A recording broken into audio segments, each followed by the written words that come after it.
Okay.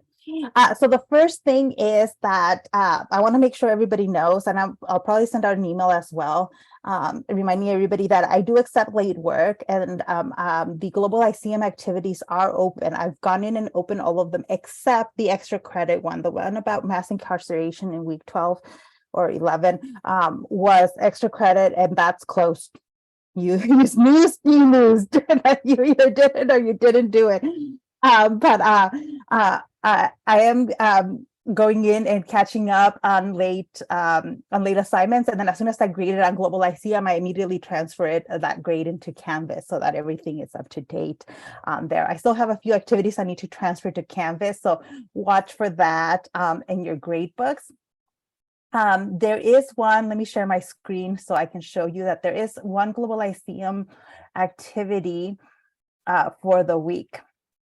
It's history and abortion in the Dobbs decision. So this week we're going to be talking about the history of abortion. You will need to read some of this background, right, from the activity. The source is this compilation, this chart here with some of the important Supreme Court decisions that are related to the Dobbs decision, right? Because one of the main things that the Dobbs decision has opened the door for is a reevaluation of some older decisions that were based on the same legal premise that Roe v. Wade was decided on. So what the activity asks you is to go in and look at some of these past cases, the reasoning behind them, the comments some of the justices made in those decisions. And then what you're going to do is you're going to go into the opinion poll, and you're going to write your response on the question, which one of these privacy rights is most likely to be overturned? So it is your opinion, but I want to remind you that with the opinion you're writing here is an informed opinion based on the summaries you have here of these particular Supreme Court decisions, right? That are all having to do with the right to privacy, right? Now with the Supreme Court having said, though, that the right to privacy, this particular privacy is not inherent in the Constitution, then which one of these do you think is more likely to be overturned next? But they use the pre-numbers for those. They use the what numbers? Pre-numbers. That's the first, fourth, I forget, wait, first, fourth, fifth? Fourth, ninth, and 14th.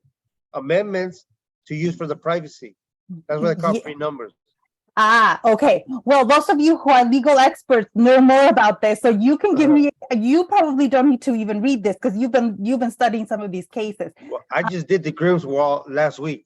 Aha. Class. So I have the whole thing, but I know that's what they used for the privacy was the 4 amendments, saying that they're all in each. Because of they're all in each, we can't distinguish which one to use. Mm-hmm. That's pretty much what the SCOTUS said.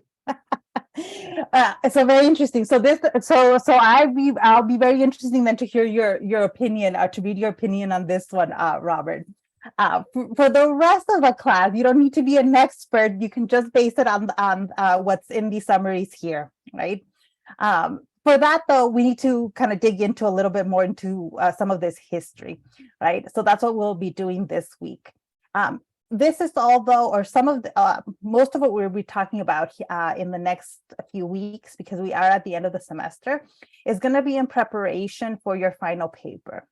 So if you look at the modules, we're in week 13, so we don't have a lot of weeks left in the semester. So what we're going to be doing for the most part is completing those Global Lyceum activities. But instead of a final exam, you have a final paper. And this, I'm going to be going through this final paper every time we meet between now and the final exams week. So what the premise of the final paper is that you're going to write 2 to 3 pages. Okay, it doesn't sound like a lot, but it's going to be based on an analysis of the 1619 project and the 1776 commission report. Now, most of you probably don't remember that I talked about these 2 documents at the beginning of the semester. And the key there is that in the last few years, there's been a debate happening, a political debate about how we teach American history. right? And so oftentimes we like to think of history as not being political, but it absolutely is, because history is more than just the facts, right? It's more about more than just what happened, because history is always the story of what happened, right? And the version of that story completely depends on who is telling the story. Who is telling the story matters completely, because who a person is, their background will lead them to seeing certain things and to analyzing them in particular ways. So in histories, in the last 50 years, historians acknowledge that history is always biased. Bias isn't always a bad thing, though. Bias just means that there's a point of view, right? And there's different versions of how egregious a bias can be, how good or bad a bias can be, but it can be a positive thing, right? For example, in the 1970s was when history underwent a huge transformation. Before the 1970s, the way we taught history was all just political history and the history of important men. Women hardly ever made it into the history books or into the history classrooms. Well, women in the 70s said, enough of that. We need to pay attention to what women were doing. Women also had a history and they were deeply involved even in the affairs that are supposed to be all about men, right? So for that, though, it took women becoming historians, doing the research, writing the books to do it. Were these female historians biased? Yes, they wanted to see the history of women in the textbooks and wanted to write about it, wanted to find that in the archives, but they wanted to do that because the male historians had been ignoring that. It's not that the women weren't in the archives and the sources, they absolutely were. It's that the male historians had been ignoring it. So again, these female historians were biased because they were trying to fill a hole that existed in the way we told history, right? Same with history from below, right? So the history before the 1970s tended to always be history from above, the history of the politicians, right? So for example, American history, when it's taught all about the presidents and the administrations, that's history from above. It's the history of important people, right? But that doesn't mean that there wasn't a history that everyday people lived through, right? Everyday people were the ones being affected by a lot of decisions being made. And so when you look at that, you tell a different version of the history. The facts aren't changing, the dates aren't changing, but the version of the history is changing, right? And so it affects the story that is being told about the past. Right.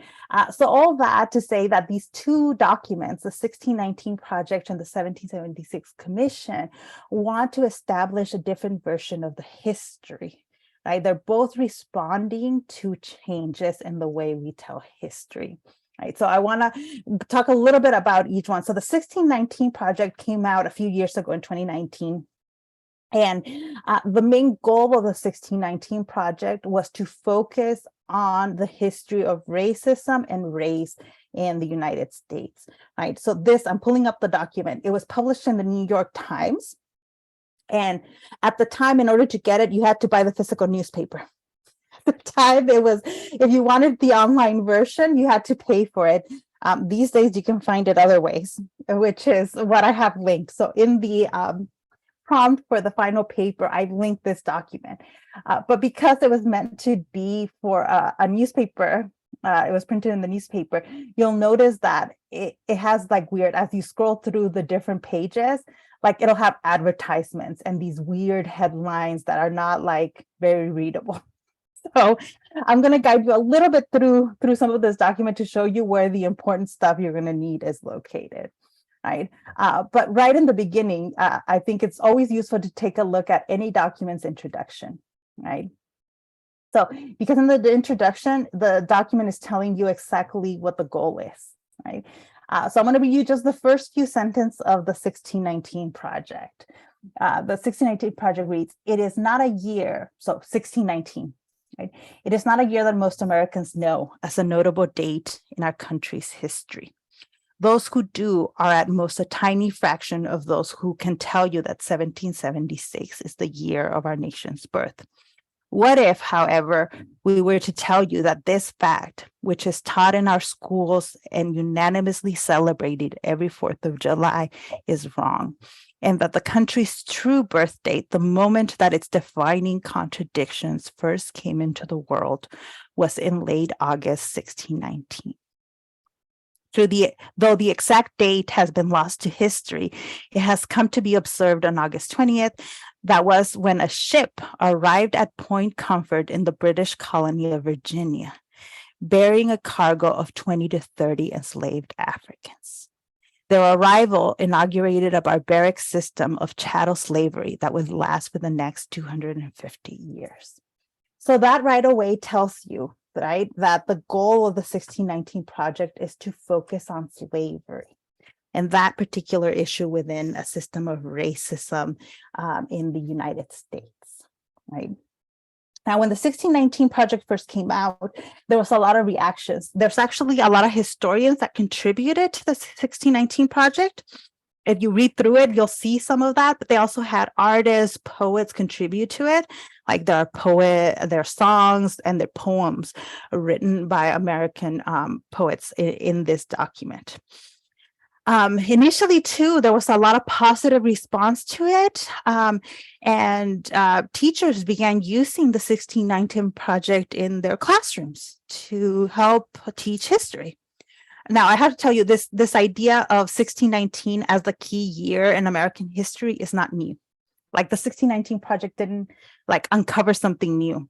We've known that that was the year that the first slave ship arrived in English colonies for a really long time. People like Martin Luther King Jr. talked about it in his speeches and before, right? So this is not a new thing. And actually, most historians that looked at the 1619 Project were like, okay, yeah, this is not new history. What the 1619 Project does, though, is compile a lot of history to tell a story of slavery in the United States and its legacy. Well, can you guess who did not like the 1619 Project? Why would anybody have a negative reaction to this? Why do you think?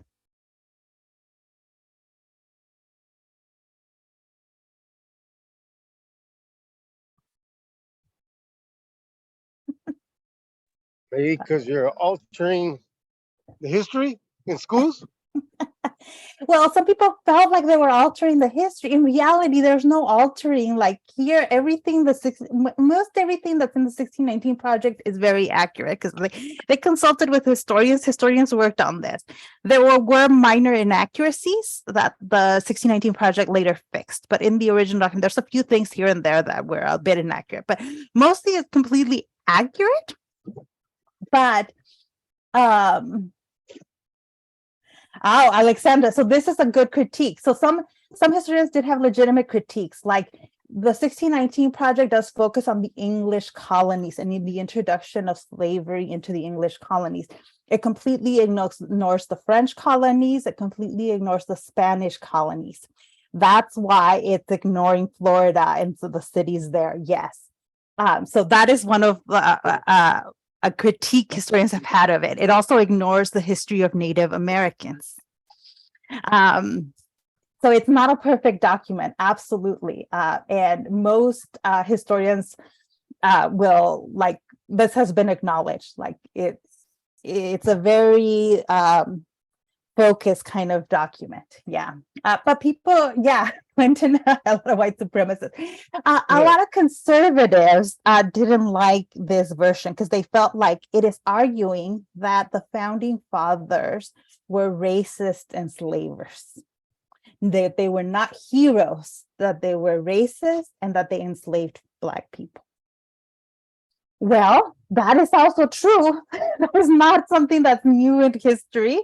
We've known from the very beginning that slavery was embedded in the Constitution, that Thomas Jefferson, George Washington, and others owned slaves. That's not new. Yeah, Tasha?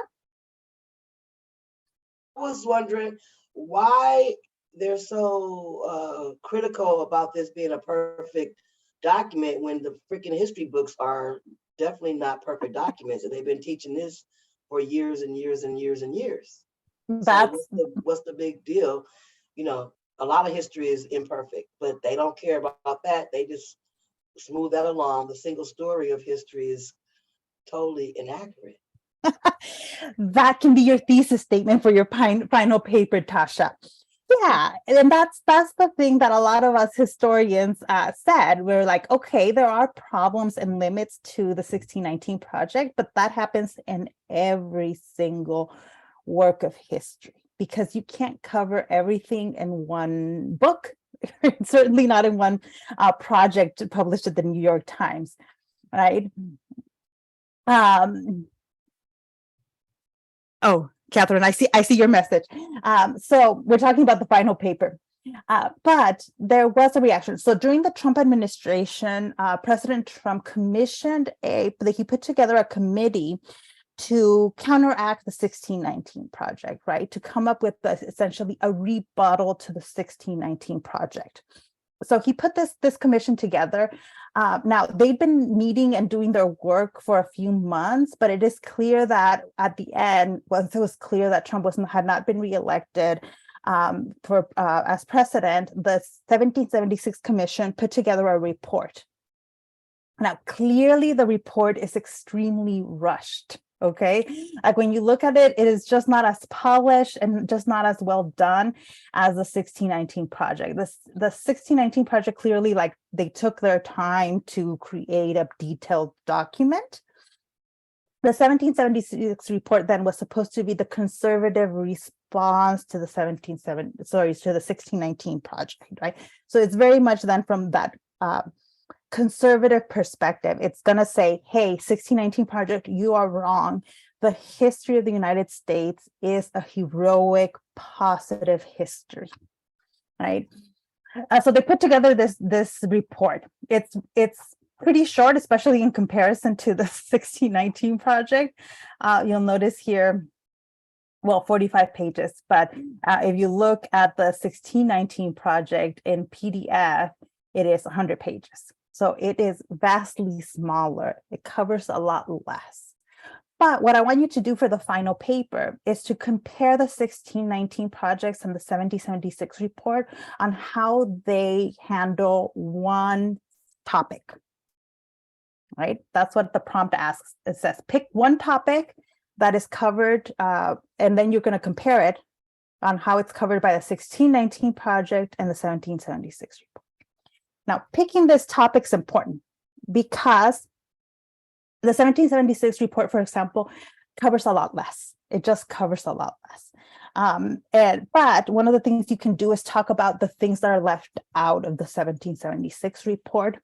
And you're going to pick basically which document covers the topic better. Which version do you think is a better way of teaching the history? Within that, though, you can say neither one of them. You can always say, I don't like how the 1619 project teaches this. I don't like how the 1776 report teaches this. You can say there is a better way of teaching this topic. So some of the topics that you can try to focus on is the Civil War, right? Both documents cover the Civil War and the period of Reconstruction. But you might be more interested actually in looking at how both documents cover the civil rights movement. If you don't know what topic, like if you're like, I'm not really interested in a lot of these topics, I'm going to recommend that you look at the civil rights movement, right? If you're like, I don't know enough about the Civil War or about fascism, all right, do the civil rights movement. We've been covering the civil rights movement quite extensively in this class. And you'll be able to note key differences in the way both documents treat the civil rights movement, right? I'll show you, for example, in the 1619 project. Let me pull that up. Here we go. So I'm going to give you a few key pages, right? So on the PDF, if you go to the PDF page 82, right? 82. There's an essay here on racism in housing, redlining, and the wealth gap.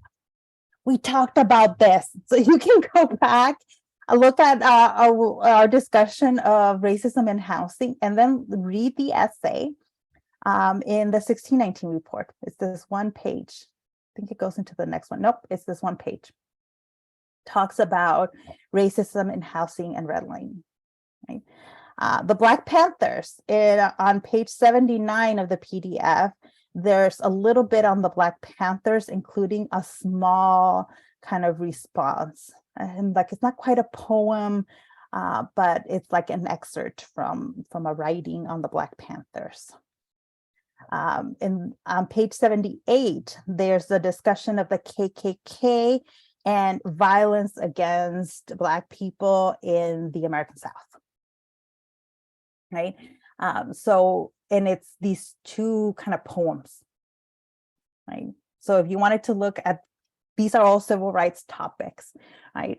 They're in the 1619 project. There's also on page 70, I'm kind of going backwards. Begins the discussion of violence and segregation. Oh, actually, this is the sugar part. So never mind, it's not page 70. I'll find you I'll come back to the right page later. But if you want to talk about those topics, those are civil rights topics covered by the 1619 project. The 1776 report is a little bit easier to find in this way. In terms of when it talks about the civil rights movement, let me scroll down here. No, we don't want the conclusion. Teaching America, the role of the family. Actually, you can tell a lot just about the 1776 report just by scrolling through it.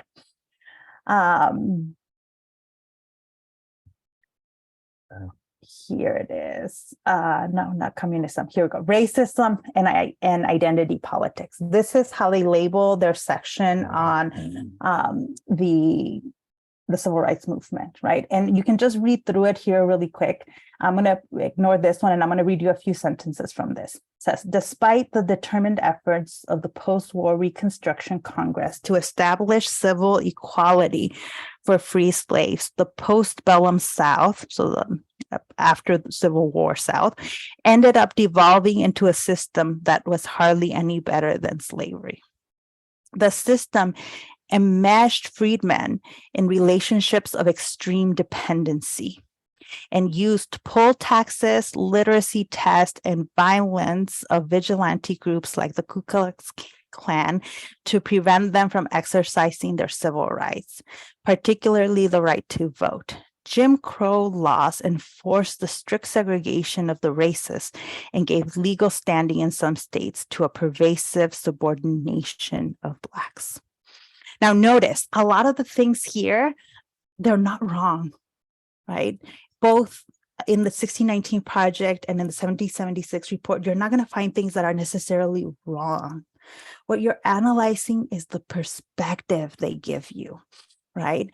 Because look at how it then moves really quickly from the Jim Crow segregation into the civil rights era. It says it would take a national movement composed of people from different races, ethnicities, nationalities, and religions to bring about an American fully committed to ending legal discrimination.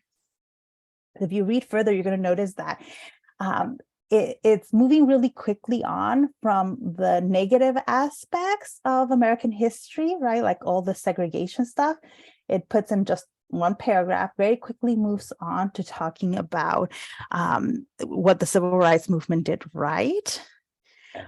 There's one of the things you might notice in here, I'm going to give you some hint about things you can discuss here, but is it never talks about the violence that civil rights protesters, civil rights activists encountered. Right? It just talks about what Martin Luther King said about the American Constitution. Well, very clearly here, like there's no discussion of the Black Panthers, there's no discussion of the Black Power movement, right? And one of the things that I hope you will ask is why? Why would the 1776 report leave out the history of the Black Power movement. It's a key element of the civil rights movement, but instead they just talk about Martin Luther King Jr. You'll notice that's the only leader of the civil rights movement that's mentioned in this document. So why leave that out? Do you think that is the best way to tell the history of the civil rights movement? And this is where you can tell me what you think, right? I do want your opinion. Your argument in comparing the two documents is going to be to tell me what you think, right? Do you find that both documents do a good job, that they do a terrible job, that they do an okay job telling the history? I don't care. I'm not going to care what your opinion is. What I care more about is that you have an opinion on it based on the accurate information we've been learning in our class. Clearly, I have a take because I taught the civil rights movement in a particular way. But you can disagree with the way I taught it. That's perfectly fair.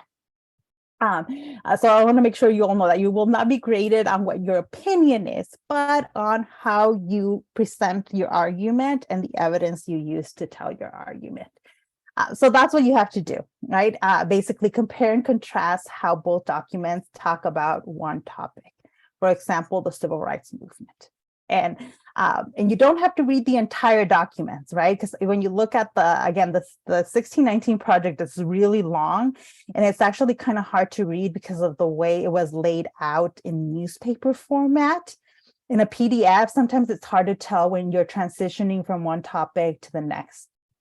See, like you're transitioning to this, and then all of a sudden, like a poem comes up. So you have to pay a little more close attention to this. So this is even something you can discuss in your paper, how the layout of the 1619 project is like confusing. And in that sense, the 1776 report is a lot less confusing. But again, there's other topics. You don't have to do the civil rights movement. That is just my suggestion, that you compare how each document handles the civil rights movement, what each document leaves out. The 1619 project does leave out things.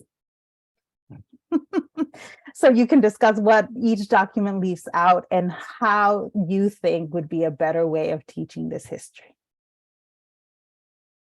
Right. You have time for this though. This is going to be due during final exam week, right? So let me go back actually here so I can double check the date. So it's going to do our final exam day is scheduled for Monday. So it is due early on final exams week, right? Where is it? Recorded. Oh, here we go. Upcoming assignments, final page 12 by midnight.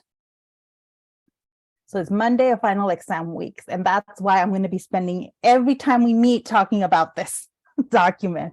We'll look at different pieces of it, and hopefully this will help you put together your final paper ahead of time.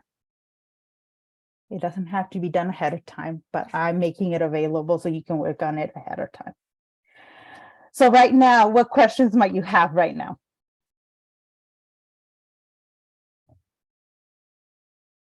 None? Clear as mud?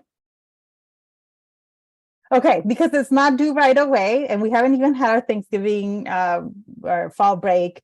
I didn't expect too many questions yet, but as they come up, as you begin working on it, we'll tackle some of those questions. So instead, now what we're going to do is to go on to another controversial topic, and that is the history of abortion.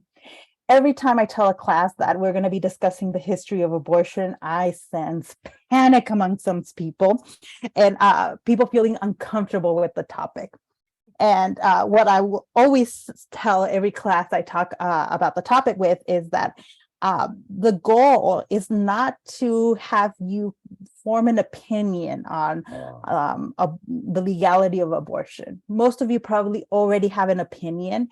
And my goal is not to change your opinion or to shape your opinion.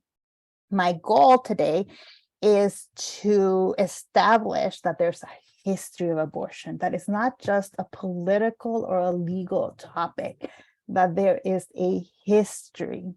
In fact, the Supreme Court, both in the Roe v. Wade decision and in the most recent Dobbs decision, establishes that they looked at the history of abortion in the United States in order to form their opinion. Right now, historians have both liked and disagreed the way the Supreme Court has uses history. Right.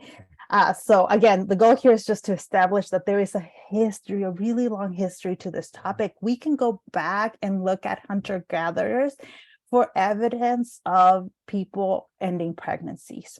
Limited evidence when we go that far back, but we actually have some evidence of how people limited the size of their families during hunter-gatherers and into the establishing of agricultural societies, right? We have lots of evidence on the history of like birth control and abortion in ancient Greece and Rome, in ancient Egypt, in ancient China, like all over the world. We have a lot of evidence of the way different societies dealt with these issues and evidence that it was happening, that people were trying to control how many pregnancies and how many children they had. Right? We're focusing on American history, and in particular on some legal issues, right? So before the 19th century, right? So before Europeans arrived in what is now the United States, there were Native American groups who had extensive knowledge of things like herbs and roots, that this is spelled incorrectly, that induces abortion. Now, historians have gone back and scientists have gone back and looked at some of those sources. A lot of it was orally passed down from one generation to the next. But from the evidence we have, we're able to look at what herbs and what root plants people were using to both prevent a pregnancy and to end a pregnancy. And we know that actually ancient people and tribal societies had effective methods of birth control and effective methods of ending a pregnancy and inducing an abortion. Now, you don't want to go too much into these herbs and roots because, like, for example, we have ancient documents from like Greece that has recipes on a concoction you can make to induce an abortion. But a lot of times, those kinds of recipes that are available didn't have specific amounts. And with some of the herbs and roots that are like can induce an abortion, taking too much of something can be lethal, which is why today doctors and medical practitioners and activists don't promote the use of herbs or roots to induce an abortion because it can be really dangerous if you don't do it correctly. At the time, midwives particularly would passing down this information and people would be trained on this. They had learned through trial and error which herbs and which roots work the best and what amounts to use and how to properly use these roots and herbs. You don't want to try it. Besides, you don't want to try these things. But that part of the history is important because it tells us that there is a long history of people ending pregnancies in the United States, even before the arrival of Europeans. After European arrival, there were still abortions happening. They'd been happening in Europe for a long time, and there was any law initially prohibiting an abortion. As laws begin to establish in the United States, a lot of American law is based on English common law, which allowed abortions to occur before quickening, before basically the pregnant person feels movement in the uterus, before you can feel the baby inside, an abortion was allowed. Here's the thing about that, though, that opened up the legal parameters for abortion significantly. Because if there was ever a question about whether the abortion was legal or not, all the pregnant person had to do was say that they hadn't felt the baby move yet. If you hadn't felt the baby move yet, then the abortion was legal. No one else can tell other than the pregnant person, really, if they feel the movement. And some pregnant people never feel movement. There is movement, but they might not feel the movement. Even today, one of my best friends says that in her first pregnancy, she never felt the baby move ever. It just happens. So in essence and in practice, right, the people were having abortions and people were not getting in trouble for it. There was a question of it. You asked the pregnant person whether they felt the baby move. Nope. Then all right, the abortion occurred before quickening. No problem. Perfectly legal. We know actually that throughout the 18th and 19th centuries, there was widespread knowledge from both midwives and healthcare professionals on how to induce an abortion. In fact, there were even people trying to sell others abortion-inducing like potions, like concoctions. It would be advertised in newspapers and magazines and flyers. People would advertise that you could come get one of these concoctions from them. Now, some of them might have been effective and some of them would not have been effective at all. From the evidence we have, some people have tried to recreate these things. And we know some of them would have been effective, others would not have worked at all. Because there were people selling these things that had no clue what they were doing. They were just selling miracle cures for things like that. But midwives and healthcare professionals typically practice pretty safe abortions, and they tended to know what they were doing. It was still a taboo subject. It's not something that everybody was talking about.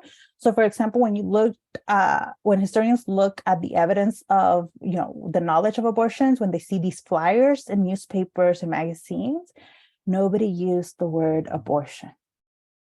They didn't use the word abortion. Instead, they would talk about ending a pregnancy or how you could make your period return. Right, because when you're pregnant, for most people, there's no period during the pregnancy, and so the euphemisms most people would have understood. Hey, what we're talking about here when they're talking about the return of your period is ending the pregnancy, right? And abortion. So people knew the knowledge was there, but it was still a taboo subject that most people weren't talking about. That's why it's hard for historians to figure out some of this history, or it has been hard because you're having to go in and decipher the euphemisms of the time and kind of read in between the lines of the way people were communicating because they were not using the word abortion. And it's gotten some non-historians into trouble. There was a popular commentator who tried to write a book about abortion. Well, they went into the newspapers, the magazines, and they found no mention of abortion. So they wrote this whole book about how there were no abortions. Historians immediately were like, honey, why didn't you talk to us? It's there. They're just not using the word abortion. But it's definitely like it was out in the open, even into the 19th century. Now, laws began to get passed in the 1820s and 30s that began not banning abortions initially, but it was typically poison control laws that banned the sale of abortifacients. So these concoctions that were supposed to induce an abortion, right? They started banning those. So the abortion itself was not illegal. It was the selling of these concoctions. And they were passing these laws to try to prevent some of the quacks that were out there trying to sell people these things and were actually harming people. Same thing, but they were trying to control just the sale of any of these kinds of supposed medicine that was just like people trying to make money. So it was not a ban on abortion itself, but on some of these concoctions that were dangerous for people to take. These laws too were actually really hard to enforce. And even though states all over the country were passing these laws, they were not really enforcing them vigorously. Like people were just not out trying to catch people having abortions or trying to stop people from buying these concoctions that could induce an abortion. It's not until the 1860s that we start getting laws that specifically ban abortions and where law enforcement is more interested in enforcing these laws. And it might surprise you to know that the people behind these laws were doctors. Why do you think doctors would be interested in banning abortion?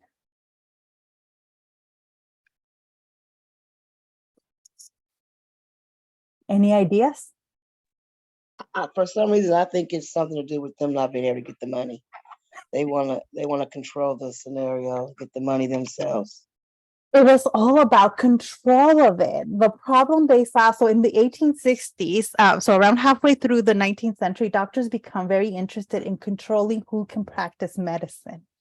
They wanted to eliminate the use of midwives. So at that time, a lot of people were still going to midwives or to neighbors and friends for medical issues rather than going to doctors. So yes, they were trying to control who is providing medicine, and they were saying no, the only people who should be allowed to practice anything related to the medicine should be professional doctors who have been trained in hospitals, or sorry, in medical schools. Well, this was an attack a lot on women practicing medicine, especially female midwives, because midwives tended to be women. And they're the ones who tended to have the knowledge about abortion and about delivering babies. And most people were going to the midwives, not to doctors for these things. And so, yeah, it was doctors trying to crack down on anybody else doing these things, and probably also to make money. Yeah, absolutely. The financial reason is also very clear. They want people to be going to them and paying them. Right. And this is the process of medicalization, right? Because people actually didn't trust doctors initially, right? They didn't trust doctors, and they trusted midwives, right? It was also a reaction against the suffrage movement, right? As women were asking for more legal and political rights, then the idea was, wait a minute, you want the right to vote, you want to full rights of citizenship, that's not okay. In fact, we need to try to control women more, right? Keep women in their place. And that was the language a lot of these people were using. And so it was a reaction against the suffrage movement and women demanding more rights. It was also a reaction against immigration. In the 1860s, we were getting immigrants coming from places like Italy and Ireland. A lot of Catholics were coming to the United States. And Protestants viewed that as a significant problem, right? Not only were these racially inferior people, but they had a totally different religion. Now, today, we don't necessarily think of Catholics and Protestants as having totally different religions, but at the time, Catholicism was seen as completely different, especially because Protestants tended to have smaller families in the United States at the time, while Catholics were having larger families. So for a lot of commentators and people looking at the situation in the United States, they were saying, wait a minute, there's all this new number of immigrants coming in, and they're having more babies than the Protestants. If that continues to go on, the Protestants will be outnumbered by the Catholics. And we cannot have that. This is them saying that, not me, right? So it's happening for like a mix of reasons, right? Doctors trying to establish their authority and force people to see them only for medical needs. A reaction against the suffrage movement and a growing feminist movement. And also a reaction against immigrants and fear that white Protestants would be outnumbered by these Catholic groups that were seen as not white. So actually, the history of banning abortion is really interesting here. This is the list of the states as they were passing laws that banned abortion. So you can see it's happening at different times, right? So you kind of had to go state by state at the time on the issue of abortion. So some states were passing laws, in 1829. Those were some of the earlier ones, and some of the later ones, you see some of them are not happening until like 1868, 1876. So different dates, but all happening in around the middle of the 19th century. So 19th century or 1800s, right? You'll notice that in California, when you look at the history of California, abortion was banned in 1849. So, okay, states were banning it, and they were interested in enforcing the law by the 1860s, 1870s. States were actually interested in enforcing these laws. And they tried to put on campaigns to try to prevent people from seeking abortions, right?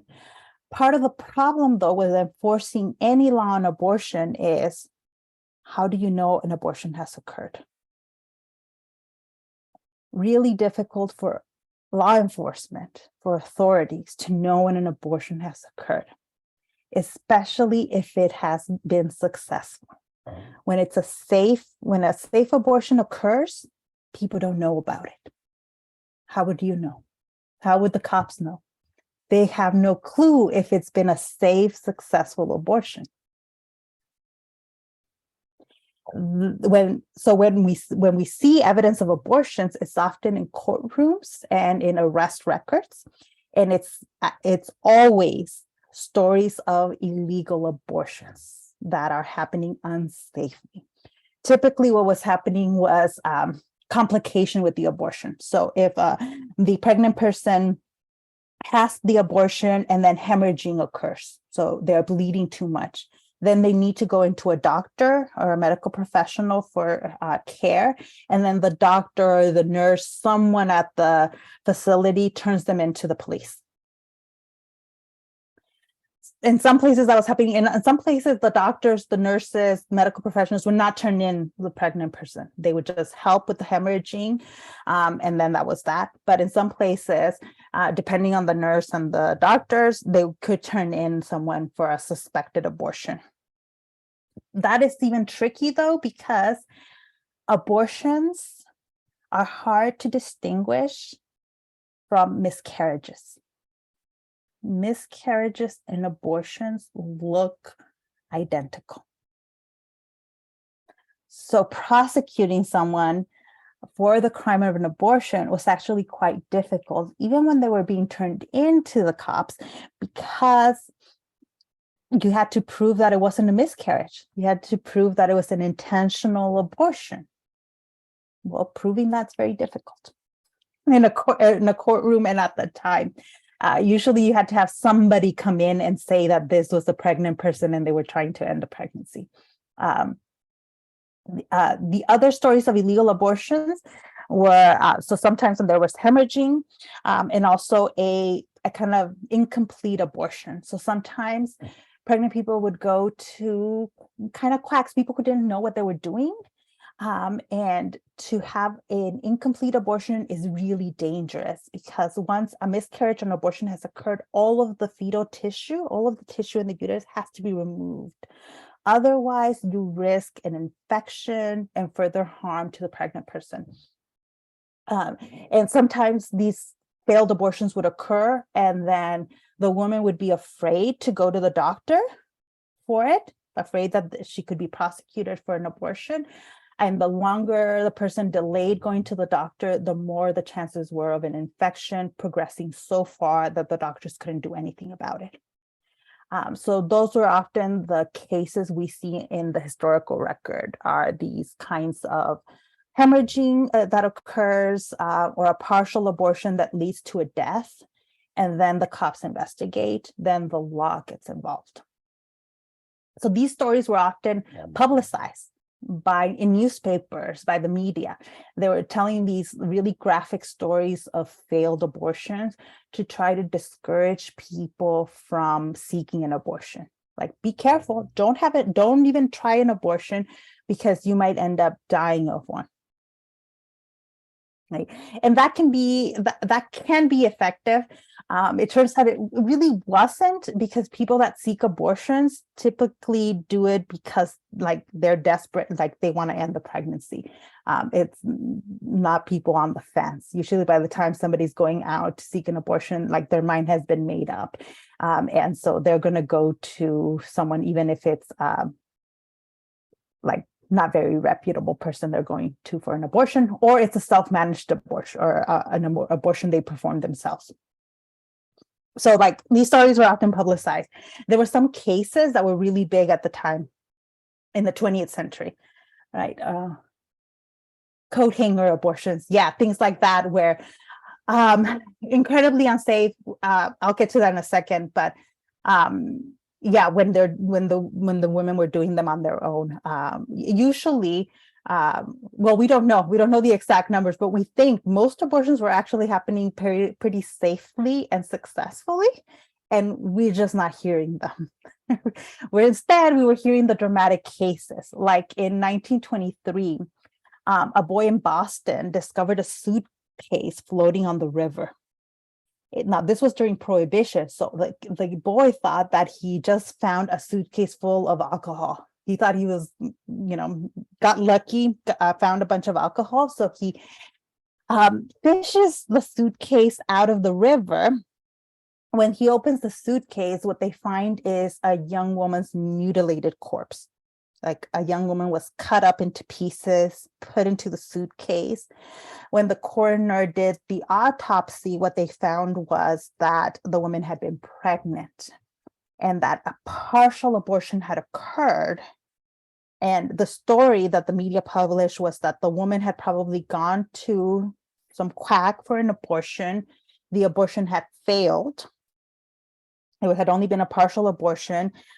It ended up that it led to the woman dying of the abortion. And then the person who performed the abortion, probably some sort of doctor, cut the woman up to get rid of the evidence of the failed abortion. Well, if you hear that story, it's going to be a shock, and you're going to be like, the goal with those kinds of, I mean, they were real. Some of these dangers were real.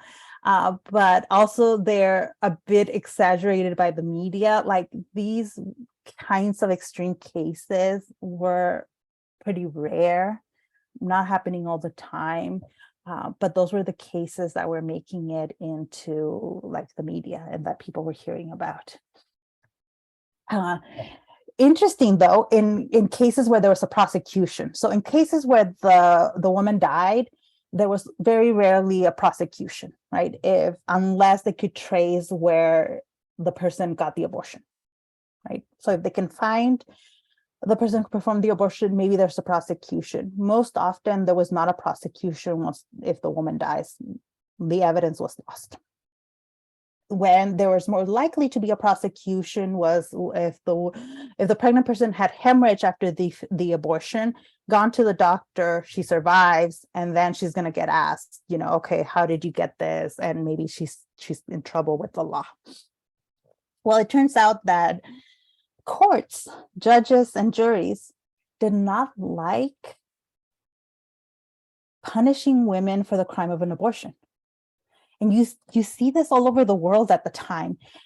Whenever these cases would go to a jury, the jury would often declare the person not guilty.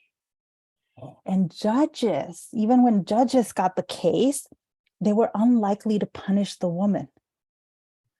Why? So this is one of those interesting things where sexism worked in favor of some women.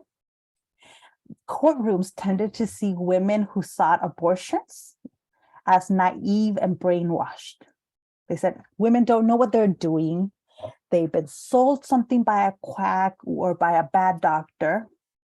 They've been persuaded by somebody else to seek an abortion, and therefore it's not their fault.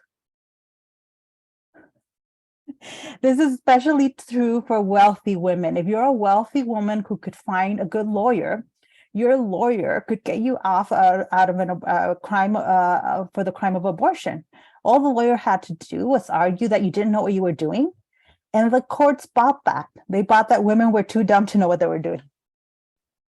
The evidence shows that they were not too dumb to know what they're doing, that these people seeking abortions knew exactly what they were doing. But the courts tended to instead blame others for women seeking abortions. Right. So instead, they presented these laws that made abortion illegal as protections for women. Right, like women were too naive, too susceptible to brainwashing. Therefore, these laws were meant to protect women from unlicensed quacks. Because in reality, the reality was that if you could afford to pay a doctor to perform an abortion, even if it was illegal, you could find a doctor to perform the abortion. If you could afford it, you would find a doctor who would do it. The doctors would do it because even though they might be risking prosecution, the chances of getting caught were very low. And on top of it, the courts also did not like punishing doctors for the crime of abortion. They just did not like punishing the doctors. So enforcing the law, these laws, these anti-abortion laws was very difficult, right? Again, the prosecutions were primarily happening when there's a death, right? And most of the deaths because of abortion in the 19th and 20th century were happening because of incomplete abortions. When somebody went to a medical professional, to a doctor, they were probably going to have a safe, successful abortion. If they were doing it themselves, that's when it was most likely to be incomplete and lead to problems. The other thing a lot of pregnant people found was a workaround around the law was to go to Mexico.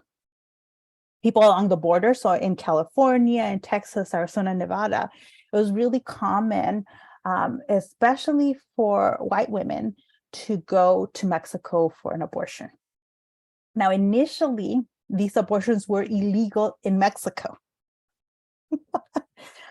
So they're illegal in the United States or in the states these people lived in, and they're illegal in Mexico. But you could go to Mexico, get the abortion done, come back, and even if something goes wrong, if the authorities find out about the abortion, they can't do anything about it. They can't prosecute you because the abortion didn't happen in the US. So this begins happening a lot. Like the legal system is trying to address this issue. How can we prosecute a woman for going to Mexico and getting the abortion if the illegal act did not occur in the United States? And you can't get the doctor because the doctor is in Mexico. So instead, what they start doing is advertising or trying to raise awareness about the dangers of abortions across the border. Say, going to Mexico for an abortion is dangerous. You should not do it. How dangerous was it? In reality, it's hard to assess that because if you're going to a medical professional, even if it's in Mexico, chances are if the doctor knows what they're doing, if the practice is hygienic, right, if everything's clean and sanitized, then a safe, successful abortion is more likely. It depends, though. If you're not going to a medical professional, if you're not going to somebody who's going to be hygienic and knows what they're doing, that's where the danger is in going to Mexico. So always, whenever we talk about any laws being passed or things being criminalized, the key is the law is law enforcement even capable of enforcing the law? Like, can they do it? And historically, it was difficult to enforce the law. There were, for example, in California in the 20th century, you're talking about the 30s, 40s, 50s, before Roe v. Wade, there were cases of medical practices that saw abortion or saw an opportunity to make money in providing abortions. And they were wide known. These were clinics that would be created specifically for practicing abortions. That was all they did, just practice abortions. And it was typically male doctors, who either had opened the practice themselves or were part of a network that was owned by somebody else for the purpose of making money. Well, as long as if it was a doctor practicing it, they could be very safe. Cops usually knew about these clinics because they were widely known. People just knew they were in existence. They were out in the open, like they have a clinic. They have a building you can go into, an office you went into for it. Everybody knew about this. And they were hard to shut down. Initially, they were very hard to shut down. Why? Why do you think they were hard to shut down, even though the cops knew they were there? They knew abortions were happening there. They knew it's illegal. Why would they be hard to shut down?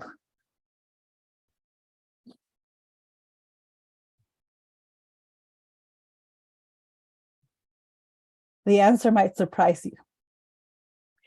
Because the wives of politicians, the girlfriends, the lovers, were going to these places for abortions.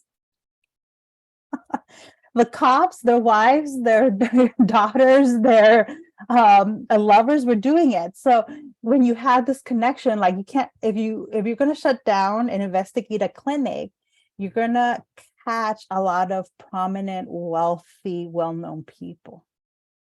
And that was seen as like, you can't do that. You can't bring in like the governor's wife or the governor's lover into the person, because then the governor is going to get involved and it's going to shut you down. It's going to shut the investigation down. So most police departments didn't bother trying to prosecute or shut down abortion clinics.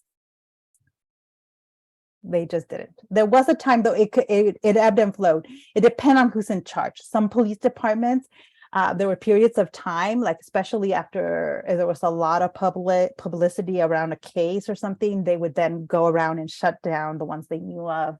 And so there were doctors and people arrested and prosecuted for the crime of abortion. Typically, a doctor could get 2-3 years, and they could lose their license if they were convicted of the crime of an abortion.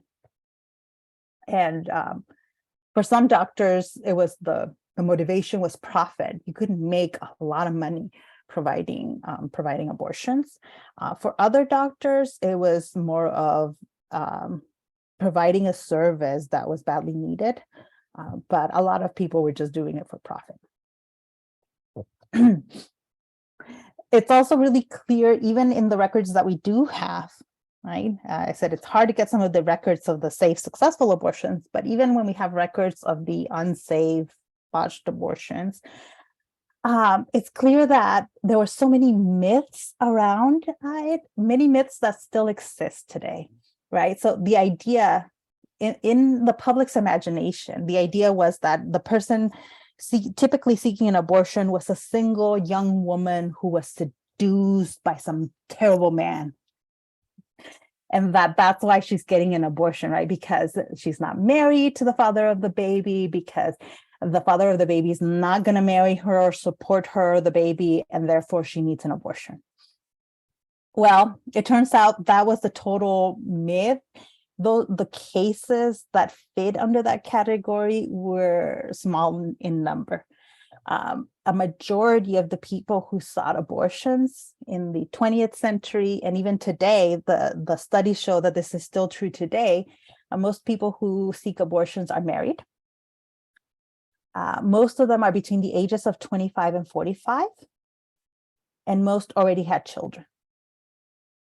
So most of the people seeking abortions are people who already have children, are married, are in stable relationships, but they don't want another child for either economic reasons or emotional reasons. But the most common was financial reasons, that they don't think they can afford another baby, or they just don't want more children. The other thing was this idea that if you got an abortion, it was like you were risking your life. Well, not if you were going to somebody who knew what they were doing, a doctor or some sort of midwife or professional. It's when the person was trying to perform the abortion themselves when it would lead to death most often. But those were also some of the most invisible kind of abortions, because if they're happening at home and nobody else knows, if it's just the pregnant person performing the abortion, then it's hard to know how many of those were actually successful. What we do know is that the ones that enter the record, the people that are prosecuted, that are arrested for the crime of abortion, it was most often because they had tried to do the abortion themselves and it had gone wrong. So what academics call the self-induced abortions, things like the wire hanger or a potion or some sort of concoction with the wrong dosage, things like that.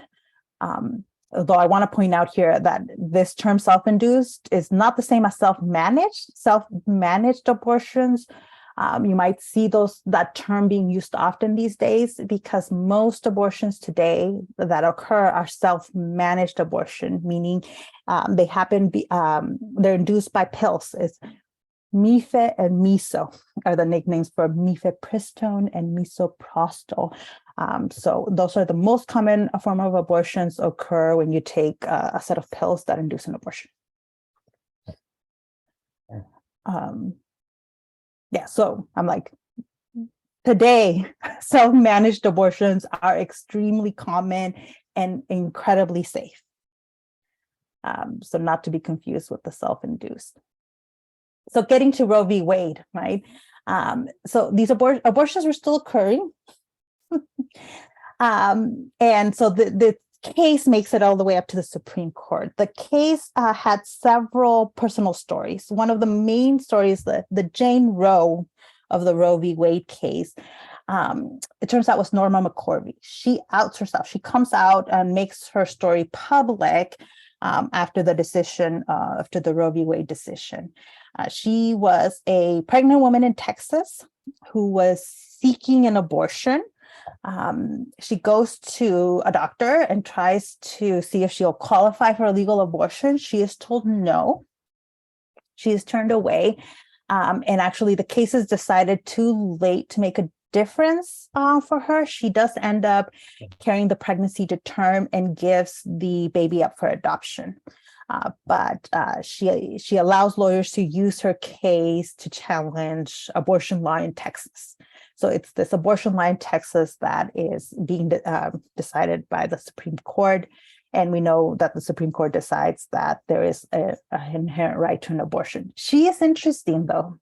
Does anybody know anything else about Norma McCorvey? I heard recently that it was all cool. Yeah, so initially, by the way, she comes out to the public. She says that she's Jane Roe. She begins working at an abortion clinic as a clinic escort to escort women coming into abortion clinics to get abortions. So she is very much part of the pro-choice movement initially. She changes her mind a few years after the Roe v. Wade decision and becomes an activist in the pro-life movement. Really interesting. Let me play you a clip. She went on Larry King Live back when that show existed, and she talked about why she switched sides essentially in the 70s. So this is part of her interview with Larry King.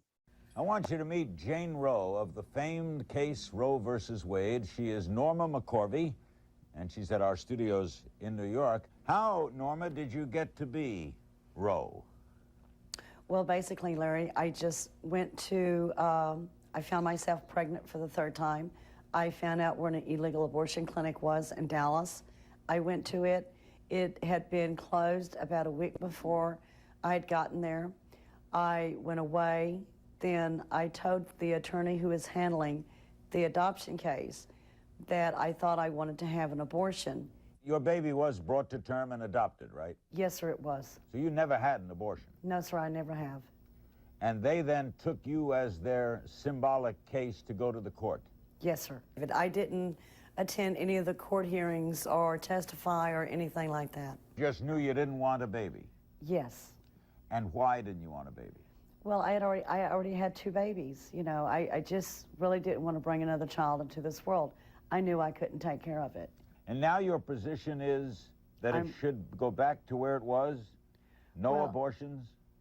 Well, I would like to see Roe versus Wade overturned, but I'm not out trying to lobby any special interest groups or any legislators or senators, you know, to overturn it.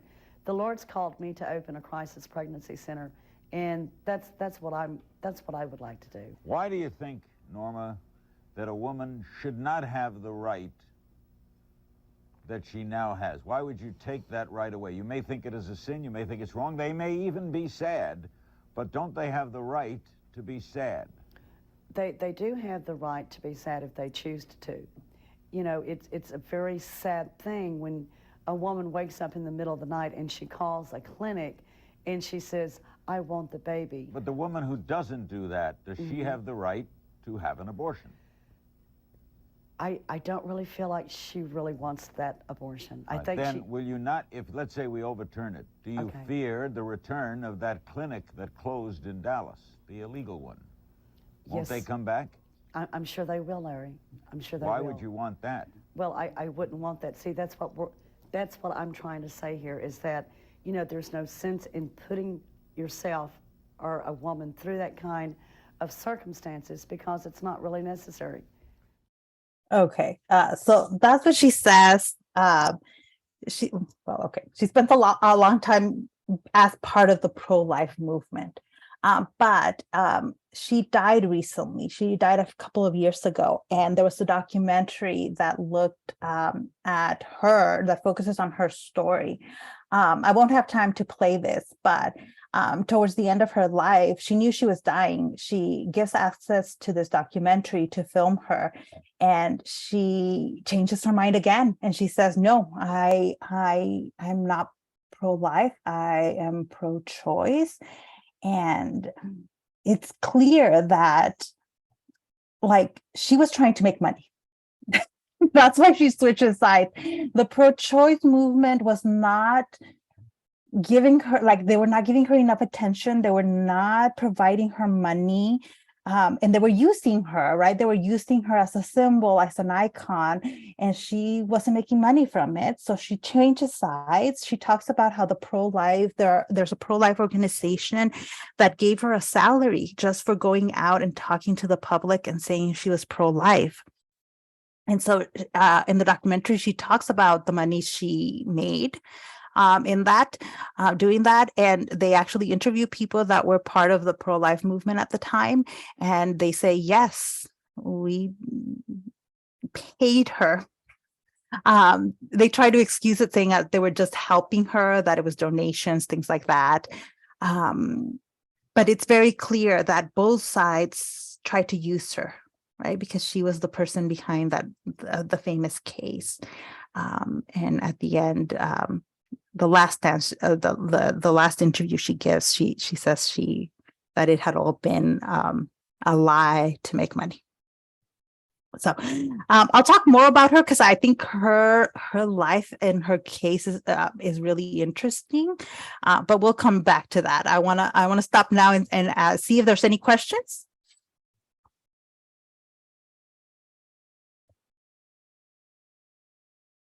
I'm like, because this history is my area of specialty. So I'm like, if there's questions about any of it. No, okay, then we'll come back. We'll come I back. have one question for Oh, you, yeah. Dr. Professor. So since they've overturned it and it's like, is it illegal in certain places to get abortion? Is that something that they can enforce? Because there's so many laws that, you know, Supreme Court comes in and says this or that, Yeah. but it's still not upheld. Yeah, so what the Supreme Court did in Dobbs was basically say there's no constitutional right to an abortion and the states get to decide what the law is. So that's why in places like California, right, and we just passed a proposition that puts in the California Constitution that there is a right to an abortion. So it protects the right to an abortion. But then you have cases like in Texas or in Florida where they already had laws ready to go into effect that would make abortions illegal. And like Texas is kind of an extreme case because their abortion's not only illegal, but like people can make money by turning people in. But the dangers actually, like, it is hard to enforce. It's hard to enforce and to prosecute people for the crime of abortion. The biggest impact it's having right now, the Dobbs decision, is in doctors, right? Because hospitals don't want to be liable. They don't want to be prosecuted. And so what we're seeing it affect is people who have miscarriages, for example. If you have a miscarriage in somewhere like Texas, you have to prove that it's a miscarriage. You have to go get ultrasounds before the abortion is approved. And a lot of doctors are afraid of even getting these cases. Pharmacists have been denying people the medication for to complete the ending the pregnancy. Because in a miscarriage, sometimes what happens is not all the fetal tissue exits the body. It can take a while for everything to exit the body, and sometimes not everything exits. So what you need after is technically an abortion to make sure that all the fetal tissue is removed. And doctors are unwilling to perform a D&C, and pharmacists have been unwilling to give the prescription for the Mifene-Miso that will help people who have had miscarriages. So that's the biggest impact right now. Because I'm like, finding people who've actually had an abortion is hard. Like, actually effectively prosecuting people. Again, I'm like, if it happens successfully and there's no complication and it's not happening like in view of the authorities, how can you prosecute it? How can you arrest people? They can't. What it's really affecting is other healthcare, access to other healthcare that is technically an abortion. Things like miscarriages and ectopic pregnancies, things like that. You're all free to go. I'm like, I just realized it's 1:32. You're all free to go. I'll stop the recording here. But if anybody